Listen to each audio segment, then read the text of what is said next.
भारतीय वाल्मीकि समाज की ओर से मोगा में आज एक नए राज्य स्तरीय सम्मेलन का आयोजन किया गया, जिसमें मुख्य मेहमान के तौर पर भारतीय वाल्मीकि समाज के गुरु ऋषिनाथ रत्नाकर जी विशेष रूप से मोगा पहुंचे, जहां उन्हें रथ पर बैठाकर चोखा कॉम्प्लेक्स लाया गया और उनका स्वागत मोगा के एमएलए जोगिंदर पाल जैन ने उन्हें शॉल देकर किया। इस मौके पर भारतीय वाल्मीकि समाज के राष्ट्रीय अध्यक्ष विजय दानव लक्ष्मण द्रविड़ और संयोजक वीरवाण दानव भी मौजूद रहे। सम्मेलन के शुरू होने से पहले भारतीय वाल्मीकि समाज के गुरु ऋषिनाथ रत्नाकर जी ने ज्योति प्रचंड की।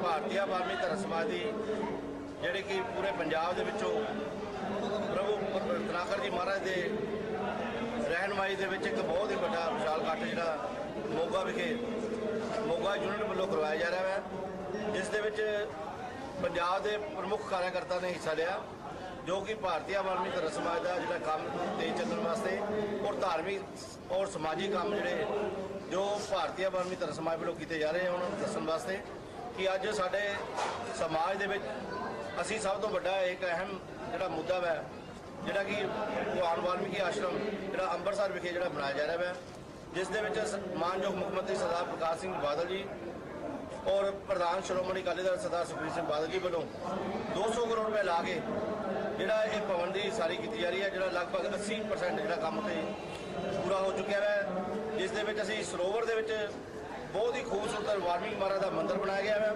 और 200-250 कमरे की जी धर्मशाला बनाई गई है और 5000 बंदे का लंगर हाल बनाया गया। अज का जिहड़ा प्रांतीय प्रतिनिधि जिहड़ा अधिवेशन है वो साल 'ਚ 2 वारी हुंदा। वो साडे जिहड़े मुखी ने वीर साहिब विजय दानव जी लक्ष्मण द्राविड़ जी वो आदेश जारी करते हैं भी किहड़े शहर 'ਚ होना, तो एक कि जिहड़ा असीं सुभागे समझदे हैं भी साडे मोगे नूं आ प्रोग्राम मिलिया प्रांतीय प्रतिनिधि अधिवेशन और असी पूरी जोरा शोरा तैयारियां कीतियां और पंजाब के लगभग सारे जिलों चों सारे शहरों चों लोग आए भी है, तो बाकी जिहड़े साडे गुरु जी महाराज रत्नाकर जी वो जो भी आदेश इत्थे जारी करेंगे असीं वो मन्नांगे और जिहड़ी अगली रणनीति सानूं दस्सणगे जिथे वो असीं अगे लागू करांगे समाज दे विच। समाज की भलाई समाज की भलाई लई तां इह है भी जिहड़ी आ महल्लिਆਂ 'ਚ जिहड़ी शराब नशा जिहड़ी नशाखोरी नशा चल रहा है ये बंद सरकार को भी एक बारी भी बंद करना चाहिए। तो दलित समाज पहला ही दबिया कुचलिया समाज है, वो जो शाम को 100-50 रुपये जिहड़ा दिहाड़ी कमा के लैके आंदा वो बच्चों पालन पोषण की बजाय वो नशा 'ਚ वाड़ दिंदा, जो नशा 'ਚ वाड़दा तो फिर हौले हौले खेरू हो जाता। ਤੁਹਾਡੇ ਵੱਲੋਂ ਕੀ ਉਪਰਾਲੇ ਕੀਤੇ? ਅਸੀਂ जगह जगह कैंप ला रहे हैं वार्ड वाइज जाके भी आ नशा जिहड़ा लोगों बच्चों पढ़ाने लिए प्रेरित कर रहे हैं, बच्चे घर के पेरेंट्स को भी पढ़ाओ, इन्होंने शिक्षा चंगी दो, जे पढ़नगे तो अगां वधणगे ते समाज लिए कुछ करनगे, अपने परिवार लिए कुछ करनगे।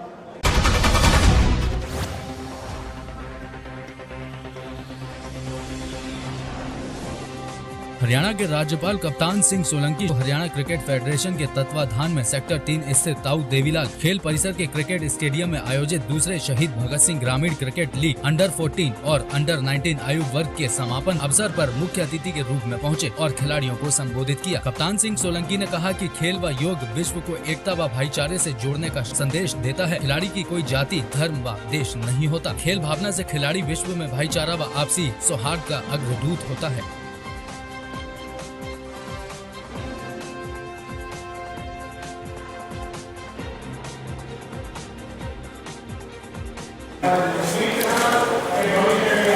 द्वारा आयोजित ये प्रतियोगिता नए उत्साह का संचार कर रही है। पिछले वर्ष भी आयोजित हुई थी, इस बार भी आयोजित हुई है। इसमें भारत की टीमें तो आती हैं, लेकिन विदेशों की टीमें भी आकर के भाग लेती हैं। इससे इस प्रतियोगिता की शान और बढ़ जाती है। अंडर 14 और अबव 14 दोनों प्रतियोगिताएं यहाँ पर चलती हैं। खेल के क्षेत्र में हरियाणा वैसे ही बहुत अग्रणी है, चाहे फिर वो प्रदेश की प्रतियोगिताएं हों, राष्ट्रीय प्रतियोगिताएं हों, राष्ट्रमंडल की प्रतियोगिताएं हों, ओलंपिक प्रतियोगिताएं हों, पूरे देश में हमेशा हरियाणा अग्रणी रहता है। वर्तमान में हरियाणा की जो सरकार है उसने भी खेलों को प्रोत्साहित करने के लिए बहुत से इंसेंटिव दिए हैं। राष्ट्रीय अंतर्राष्ट्रीय खेलों के अंदर जीतने वाले खिलाड़ियों को मिलने वाला जो पुरस्कार है उसमें बढ़ोतरी की है। ऐसे उत्कृष्ट खिलाड़ियों को सरकारी सेवा मिले इसका भी प्रावधान किया है। राष्ट्रीय कुश्ती प्रतियोगिता का एक नया आयोजन शुरू किया है जिसमें प्रथम पुरस्कार प्राप्त करने वाले को 1 करोड़, द्वितीय को 50 लाख, तीसरे को 25 लाख। इसी तरह कबड्डी प्रतियोगिता का भी आयोजन अखिल भारतीय हरियाणा सरकार ने अपनी योजना बनाई है। खेल कूद आज के विश्व में एकता और शांति स्थापित करने के लिए बहुत महत्वपूर्ण प्रक्रिया है।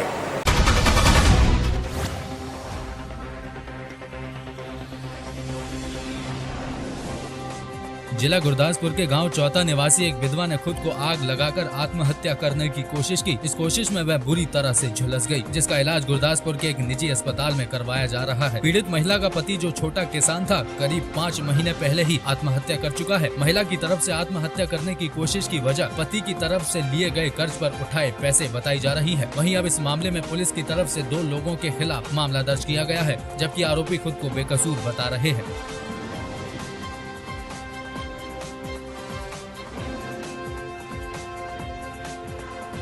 ऐदा ही इस बार ना सरपंच भी एप्लीकेशन दी घर वाले से गल कर रहा है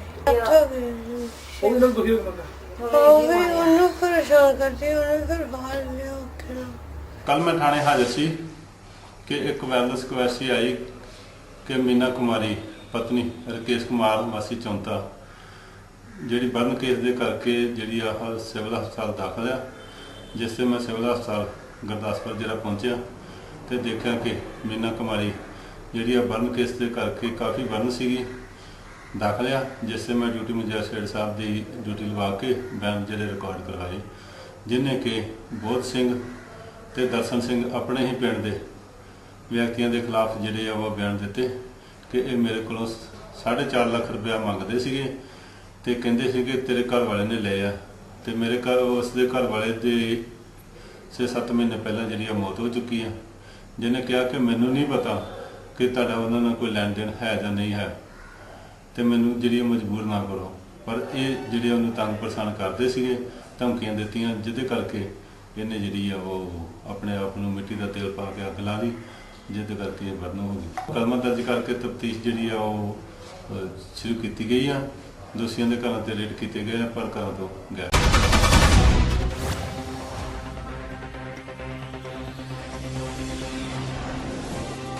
आम आदमी पार्टी की ओर से पूरे पंजाब में हर वर्ग के साथ बोदला पंजाब के तहत डायलॉग प्रोग्राम किया जा रहा है। इसी कड़ी में यह प्रोग्राम 29 मई को नौजवानों के साथ भटिंडा में किया जा रहा है। इस डायलॉग प्रोग्राम के मुख्य कुंवर संधू आशीष खेतान की अगुवाई में भटिंडा के एक निजी रिसोर्ट में 29 मई को नौजवानों के साथ डायलॉग किया गया। यह डायलॉग नौजवानों की समस्याएं सुनने के लिए और उनकी पार्टी के मैनिफेस्टो का हिस्सा बनने के लिए किया गया।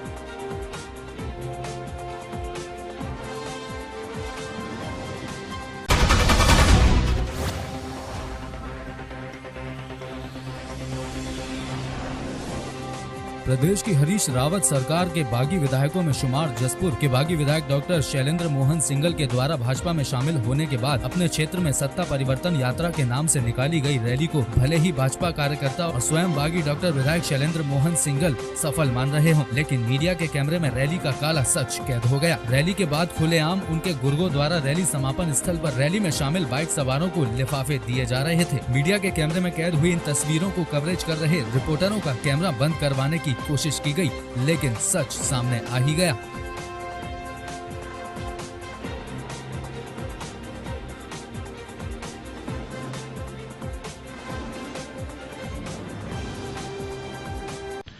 रैली फ्लॉप रैली थी। कोई जमीनी कार्यकर्ता, कोई क्षेत्रीय कार्यकर्ता उस रैली में नहीं थे। टोटल वो जो बेचारे हमारे लेबर के लोग हैं उनको कहीं न कहीं लालच दे करके, जैसा कि आपके न्यूज नेशन ने दिखाया है, जैसा मेरे नॉलेज में आया है कि ऐसा कुछ हुआ है, कैमरे में आया है आपके कि लिफाफे बांटे गए वो बड़े श्रम की, बड़े दुर्भाग्य की बात है, क्योंकि इन्होंने काफी पैसा कमा लिया है। हमारे सरकार गिराने के लिए इन्हें 35 करोड़ रुपए हमारी भारतीय जनता पार्टी ने इनको दिया है।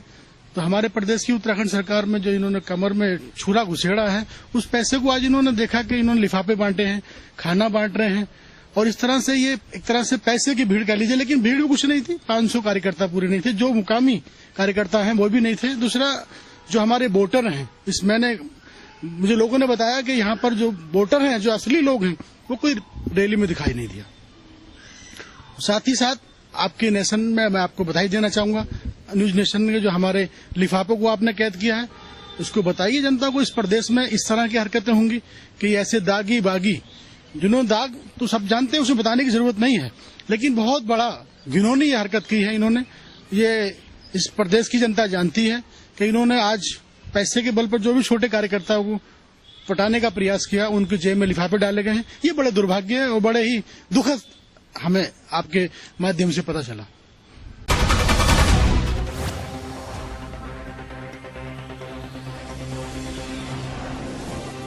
कैथल में सिख स्टूडेंट जगदीप सिंह के साथ बेअदबी का मामला सामने आया है। जगदीप सिंह ने बताया कि वह कल हरियाणा स्टाफ सिलेक्शन कमीशन का एग्जाम देने हिंदू स्कूल, और वह एक अमृतधारी सिख है। उसने अपने हाथ में कड़ा और कृपान पहनी थी, लेकिन स्टाफ ने उसे कड़ा और कृपान उतारने के लिए कहा। जब जगदीप सिंह ने निवेदन किया कि अमृतधारी सिखों को यह मान्य होता है, तो उसकी बात नहीं सुनी गई और उसे एग्जाम से धक्का मुक्की करते हुए बाहर निकाल दिया गया।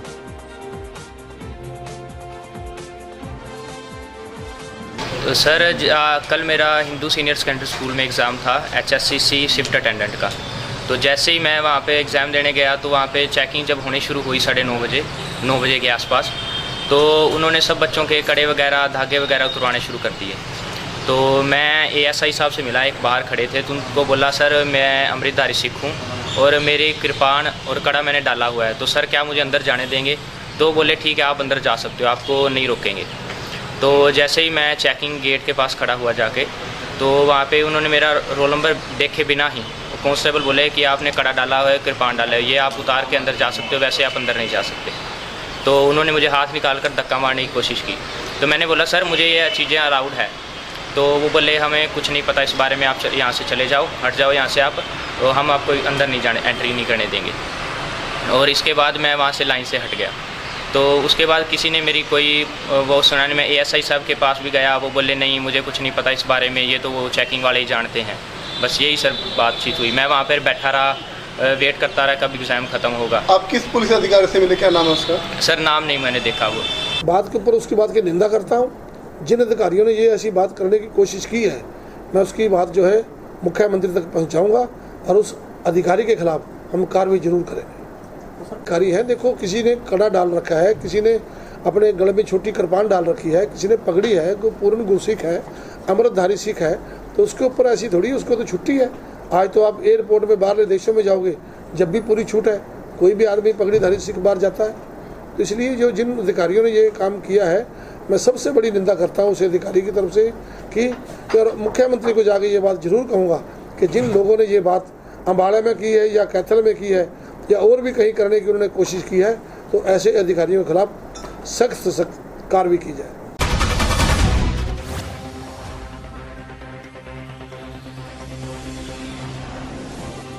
1901 में बने सैकड़ों वर्ष पुराने ठाकुर जी के मंदिर की जमीन पर मऊ जिले के सदर विधानसभा के बाहुबली विधायक मुख्तार अंसारी के द्वारा अवैध रूप से कब्जा करने का मामला प्रकाश में आया है। कब्जा करने का मामला प्रकाश में आते ही जिले के गांव बचाव मोर्चा संगठन के सदस्यों ने विधायक के खिलाफ मोर्चा खोल दिया। हालांकि गाँव वाले मोर्चा संगठन के तहत जिलाधिकारी कार्यालय परिसर में धरने पर बैठ गए हैं। इस मामले में एक बार सिटी मजिस्ट्रेट को पूरे प्रकरण की जानकारी देते हुए कार्रवाई की मांग की, तो सिटी मजिस्ट्रेट ने 1 सप्ताह के अंदर कार्रवाई करने का आश्वासन दिया है।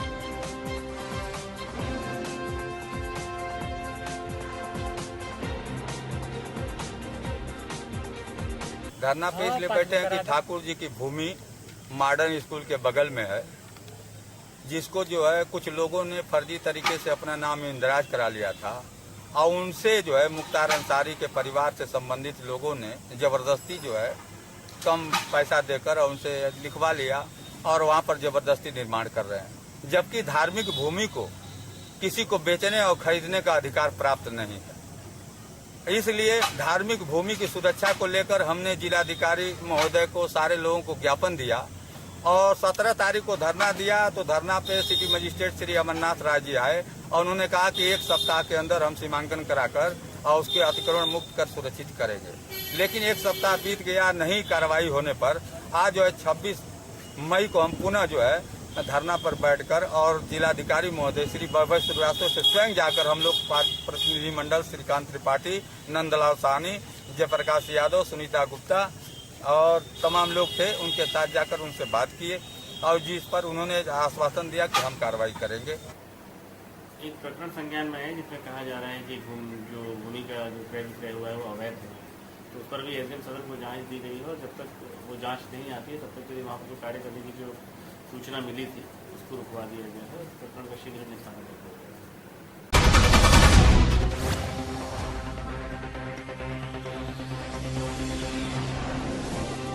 किच्चा क्षेत्र में चोरी की बढ़ती वारदात के विरोध में दर्जनों लोगों ने कोतवाली में धरना दिया। किच्चा कोतवाली में भाजपा, कांग्रेस व व्यापार मंडल के लोगों ने पुलिस के खिलाफ मोर्चा खोला। कोतवाली में धरना देते हुए लोगों ने पुलिस से घटनाओं का जल्द खुलासा करने की मांग की है। वक्ताओं ने कहा कि करीब 18 दिन पूर्व भाजपा नेता अंकुर के घर से चोरों ने 18 लाख रुपए की नकदी व जेवर लाइसेंसी पिस्टल चुरा ली थी, जिसका पुलिस ने अभी तक कोई खुलासा नहीं किया है। वहीं वक्ताओं का कहना है कि क्षेत्रीय जनता के घरों में चोरी और 2 दर्जन बाइक चोरियों का पुलिस कोई खुलासा नहीं कर पाई है। आक्रोशित लोगों ने पुलिस पर लापरवाही किए जाने का आरोप लगाया है। भाजपा के किच्चा नगर अध्यक्ष लवी सहगल के नेतृत्व में दर्जनों लोगों ने कोतवाली में पुलिस के खिलाफ जमकर भड़ास निकाली। व्यापार मंडल अध्यक्ष महेंद्र चावला ने 3 दिनों के अंदर भाजपा नेता के घर हुई चोरी का खुलासा न होने पर बाजार बंद कर उग्र आंदोलन करने की घोषणा की है।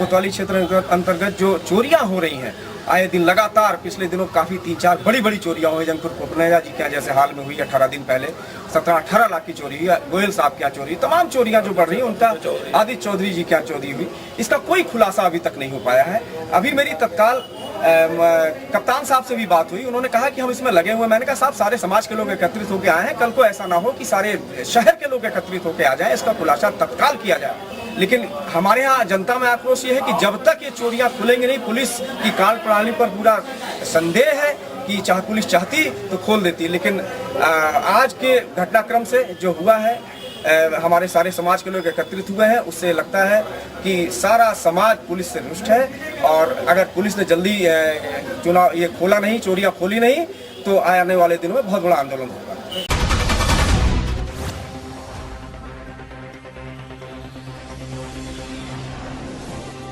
कोर्ट का आदेश है कि नाबालिग युवक को पुलिस हथकड़ी नहीं लगा सकती। वहीं हापुड़ की पिलकुआ कोतवाली पुलिस सारे नियम ताक पर रखती नजर आ रही है। पिलकुआ कोतवाली पुलिस नाबालिग रवि की डॉक्टरी कराने के लिए हाथों में हथकड़ी डालकर डॉक्टरी कराने ले गई। हापुड़ की पुलिस को सब माफ है। हापुड़ पुलिस पर कोई नियम कायदे नहीं है क्योंकि यहाँ हापुड़ पुलिस का कानून चलता है। वहीं हापुड़ के मुख्य चिकित्सा अधिकारी ने भी नाबालिग आरोपी को नाबालिग बताया। सबसे बड़ा सवाल, क्या इन पुलिस कर्मियों पर कोई कार्रवाई नहीं होगी?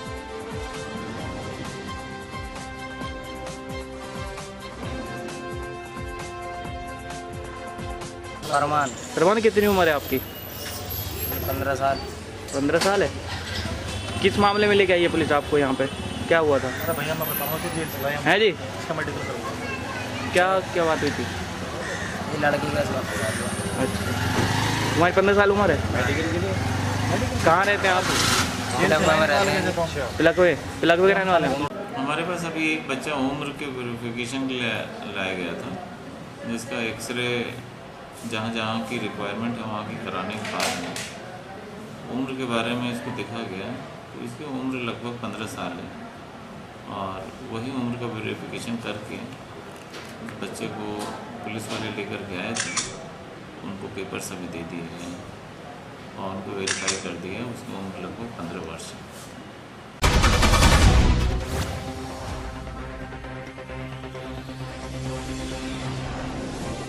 मऊ जिले के कलेक्ट्रेट परिसर में दोहरी शिक्षा के खिलाफ 3 दिवसीय धरने पर बैठे लोगों ने कहा कि आज देश की आजादी के 70 सालों बाद भी मुल्क में दोहरी शिक्षा नीति भली भांति फल फूल रही है। हालांकि देश की आजादी के आंदोलन का सपना था कि सबको एक समान शिक्षा दी जाए, जिस पर आज तक हमारी चुनी गई सरकारें एक भी कदम नहीं उठा पाई है। जब से शिक्षा को बेचने का काम होने लगा है तो इसको खरीद पाना गरीब की पकड़ से बाहर है और गरीबों के साथ भेदभाव किया जा रहा है।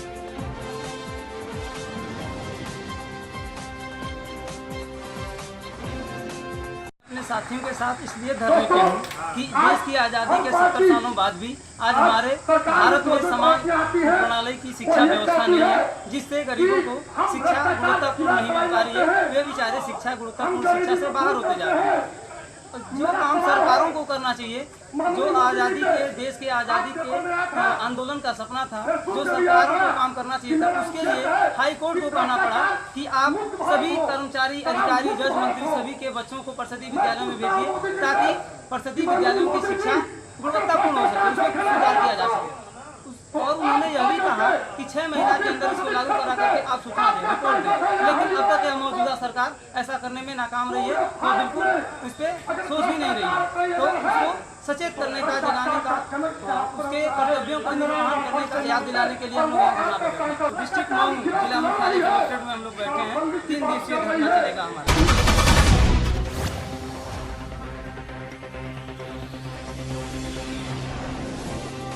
सिरसा के चौधरी देवीलाल विश्वविद्यालय के ऑडिटोरियम में मानवाधिकार पर एक सेमिनार का आयोजन किया गया। इस सेमिनार में हरियाणा मानवाधिकार आयोग के अध्यक्ष जस्टिस विजेंद्र जैन ने बतौर मुख्य अतिथि शिरकत की। इस सेमिनार में आम जनता को मानवाधिकार के प्रति जागरूक किया गया। जस्टिस विजेंद्र जैन ने सेमिनार के बाद प्रेस वार्ता की और कहा कि हरियाणा मानवाधिकार आयोग ने अपने 3 साल के कार्यकाल में बेहतरीन कार्य किए हैं।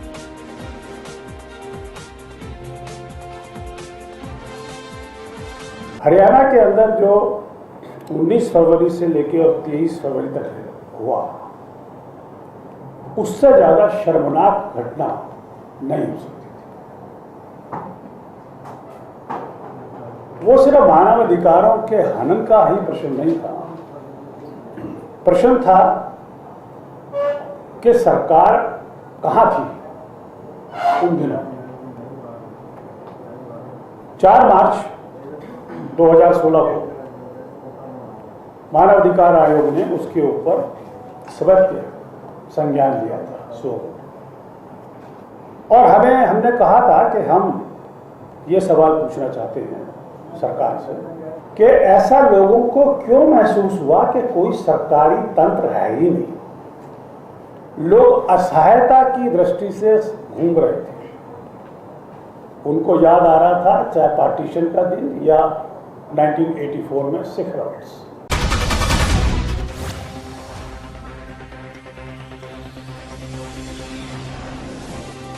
नाबालिग युवती के साथ सामूहिक बलात्कार के बाद हत्या का खुलासा हुआ है, जिसमें पुलिस ने 2 आरोपियों को गिरफ्तार किया है। थाना नानपारा अंतर्गत एक नाबालिग लड़की का शव यूकेलिप्टस के पेड़ से लटका पाया गया था, जिसे पुलिस ने कब्जे में लेकर पोस्टमार्टम के लिए भेज दिया था। शव को देखने से बलात्कार के बाद हत्या की आशंका जताई जा रही थी, जिस संबंध में नानपारा पुलिस ने मुकदमा दर्ज कर तफ्तीश शुरू की थी, जिस मामले में पुलिस ने खुलासा करते हुए प्रमोद कुमार सिंह को गिरफ्तार कर लिया है।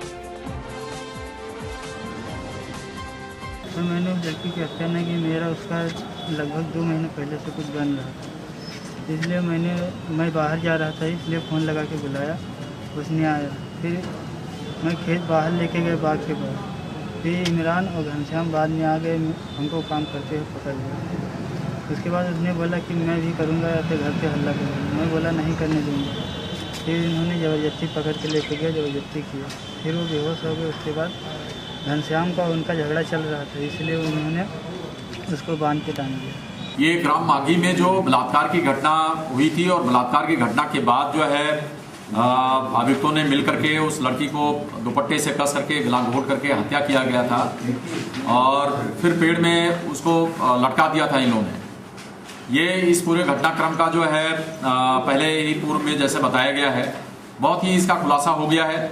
इसमें जो है घटनाक्रम इस प्रकार का है कि सरजीत यादव मोबाइल से लड़की को बुलाता है और बुला करके उसको खेत में ले जाता है और बाहर ले जा करके पहले उसके साथ बलात्कार करता है। उसके दो साथी इमरान और घनश्याम मौर्य ये लोग भी पहुंच जाते हैं और उसको ले जा करके और दूर ले जा करके इन लोगों ने बताया है करीब 1 किलोमीटर दूर ले जा करके उसके साथ बलात्कार करते हैं, जिससे लड़की जो है बुरी तरह से घायल हो जाती है। फिर वो हल्ला गुहार करती है और चिल्लाती है, जिससे कि गांव में जाकर के ये बता न दे, भंडाफोड़ ना हो जाए, घटना का पर्दाफाश ना हो, इसलिए गला घोट करके उसकी हत्या कर देते हैं लोग और पेड़ में लटका देते हैं, इस रूप देने के लिए कि जिससे कि ये जो है आत्महत्या का रूप देने के लिए लटकाया गया था। ये पूरा घटना का खुलासा हो गया है। 2 अभियुक्त इसमें गिरफ्तार कर लिए गए हैं और पोस्टमार्टम वगैरह कराया गया है। पोस्टमार्टम रिपोर्ट से इसमें जो है बलात्कार की पूरी पुष्टि हुई है। 2 अभियुक्तों को गिरफ्तार करके जेल भेजा जा रहा है। एक अभियुक्त इसमें जो रह गया है उसकी गिरफ्तारी का प्रयास किया जा रहा है, जल्दी ही उसको गिरफ्तार कर लिया जाएगा। गिरफ्तार करने वाली टीम को मैं पुरस्कृत कर रहा हूँ। इसमें स्टार्टिंग में लापरवाही बरतने के आरोप में जो है मैंने 4 आरक्षियों को इसमें निलंबित भी किया था और इसमें काफ़ी प्रभावी कार्रवाई की जा रही है।